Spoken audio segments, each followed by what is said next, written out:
요한복음 4장.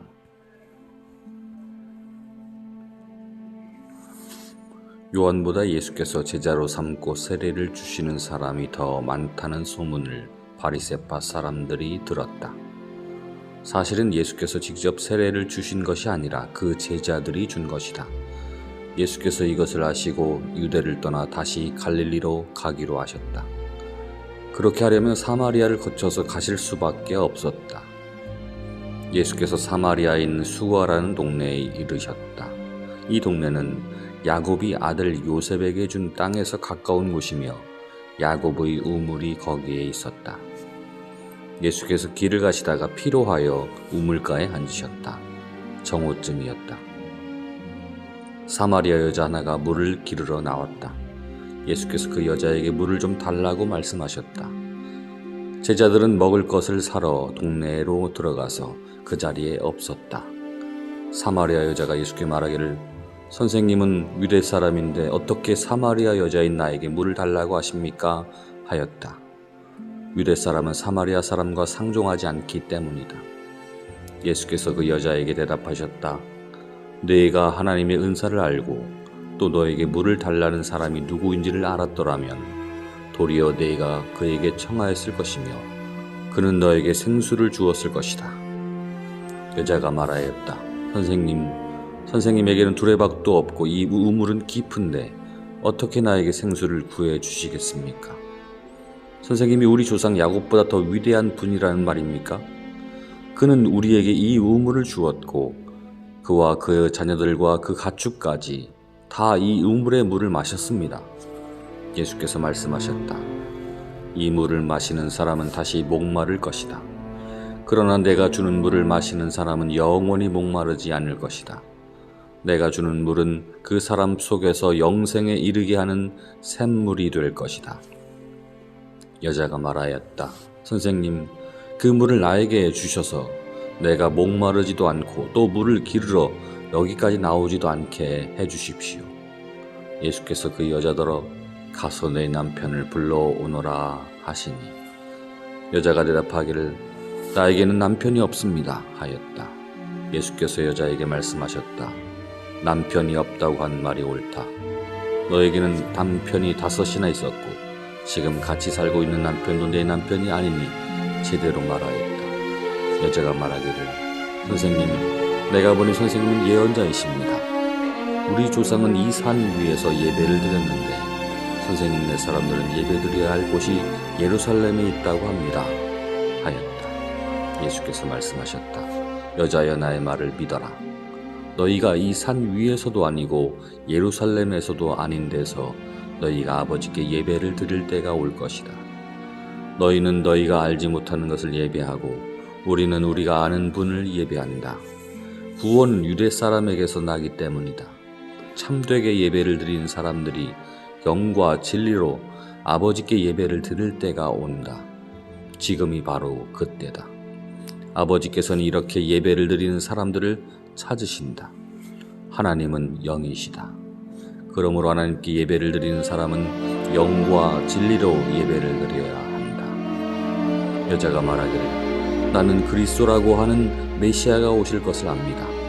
그가 오시면 우리에게 모든 것을 알려주실 것입니다 하니 예수께서 너에게 말하고 있는 내가 그다 하고 말씀하셨다.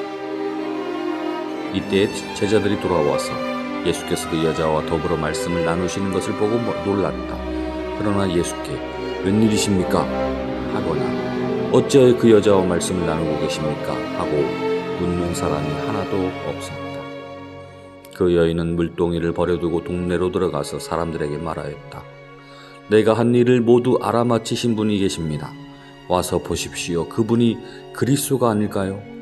사람들이 동네에서 나와서 예수께로 모여들었다. 그러는 동안에 제자들이 예수께 랍비님 잡수십시오 하고 권하였다. 그러나 예수께서는 그들에게 말씀하시기를 나에게는 너희가 알지 못하는 먹을 양식이 있다 하셨다. 제자들은 누가 잡수실 것을 가져다 드렸을까 하고 서로 말하였다. 예수께서 그들에게 말씀하셨다. 나의 양식은 나를 보내신 분의 뜻을 행하고 그분의 일을 이루는 것이다. 너희는 넉 달이 지나야 추수 때가 된다고 하지 않느냐? 그러나 나는 너희에게 말한다. 눈을 들어서 밭을 보아라. 이미 곡식이 익어서 거둘 때가 되었다. 거두는 이는 삭슬 받고 영원한 생명에 이르는 알곡을 거두어 드린다. 그러면 씨 뿌리는 이와 거두는 이가 함께 기뻐할 것이다. 그러므로 한 사람은 뿌리고 한 사람은 거둔다 한 말이 옳다.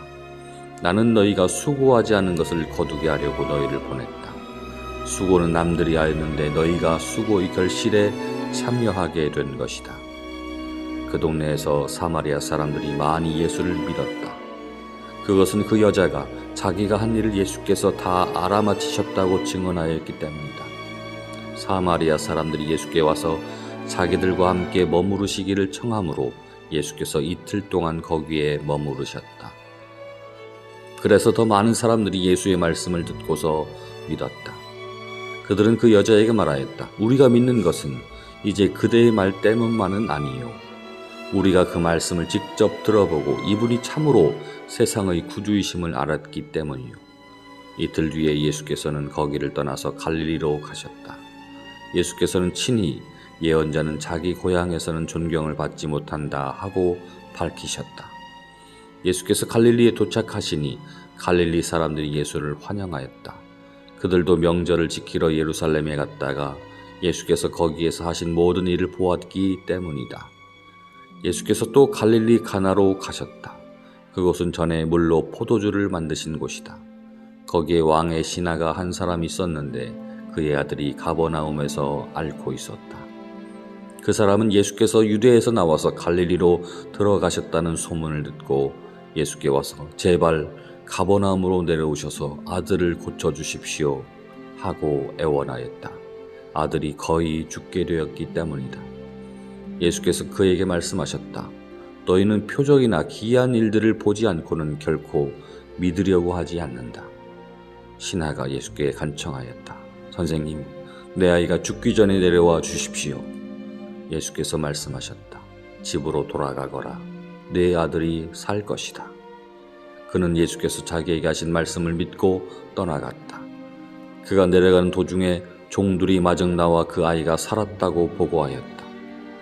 그가 종들에게 아이가 낫게 된 때를 물어보니 어제 오후 1시에 열기가 떨어졌습니다 하고 종들이 대답하였다. 아이 아버지는 그때가 예수께서 내 아들이 살 것이다 하고 말씀하신 바로 그 시각인 것을 알았다. 그리고 그와 그의 온 집안이 함께 믿었다. 이것은 예수께서 유대에서 나와서 갈릴리로 돌아오신 뒤에 하신 둘째 표적이다.